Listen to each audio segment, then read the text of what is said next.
Welcome into YSN Live. Eric Hughes here at Bedford Trails with Lowellville's cross-country coach, Eric Groh. How are you doing tonight? Good. How are you doing? Great. So how long have you been coaching cross-country? This is going to be year 5 for me now. Year 5 already. Yeah. Can you describe, so like in the fall, obviously you have football, volleyball, soccer. I bet it's like a real challenge to like recruit kids to the team, isn't it? Especially being at Lowellville. I mean, last year, I don't know this year, but last year our graduating class, I want to say, was 31. So the amount of kids that we have to even try to recruit is very tiny. And then with, a lot of your athletes playing, volleyball, football, and even golf and everything else that's going on, it is very, very tough to even fill up a team. It takes 7 to fill a team, and we have 7 boys, but we don't have 7 girls in the high school, and neither junior high team has 7 as well. So despite the challenges, like, what made you want to start coaching cross-country? Honestly, cross-country wasn't going to be on my radar of coaching. I started out coaching football at East High School. That's where I first taught. I'm a teacher as well. And then when I came to Lowellville, they needed a coach, and I had some running background, so I just, filled the shoes. What would you say is your favorite part of coaching? My favorite part of coaching is just seeing the impact I can make on the kids and hopefully, see them grow. Not always the number 1 stars going and making it to state, but just seeing, kids just coming out and learning, just how to become a better person and work on their physical attributes. So. And what would you say is the biggest challenge? Is it like the recruiting we talked about earlier, or is it something else? It's tough too because everyone's in the band. So, Friday nights we have all that going on, so can't really get too much practice in then. And then a lot of my star athletes have been golfers. So, summer they're out golfing almost every day. So trying to make sure they get their runs in, but trying to not take them away from the other sports. So throughout all the coaching you've done the last few years, is there any one particular cross-country meet or moment that really stands out to you the most?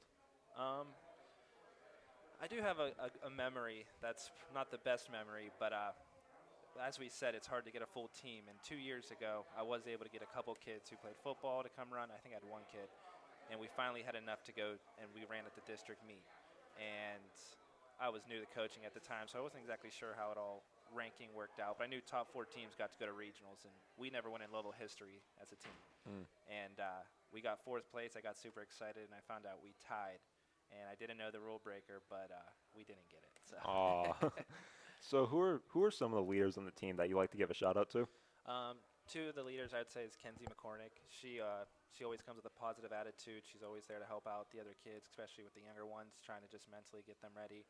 And then someone who leads more by example is, I'd say, Nathan Yon. He's already following in his sister's footsteps, who was our star for 4 years. She just graduated. But he's there every day. Even he's one of the golfers. I would see him running on his own, making sure he's doing what he needs to do. So he's amazing. So the physical aspect of cross-country kind of sounds exhausting. Obviously, you're running nonstop. Can you describe like the mental aspect of it also? Right. So definitely you have to be in shape. That's the physical part of it. And, it's not like football where you enjoy the grind in every single play. You are out running. It's just you and your mind.